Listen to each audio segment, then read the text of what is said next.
ፈተናዬ ቢበዛብኝም የሐዘኔ ማብቂያው ቢረግም አምላክ ባንተ ታሪክ ይሆናል።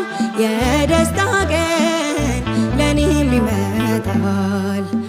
አንተ አትሳሳትም በስራ ፍጹምና መልካም አባት ነህ።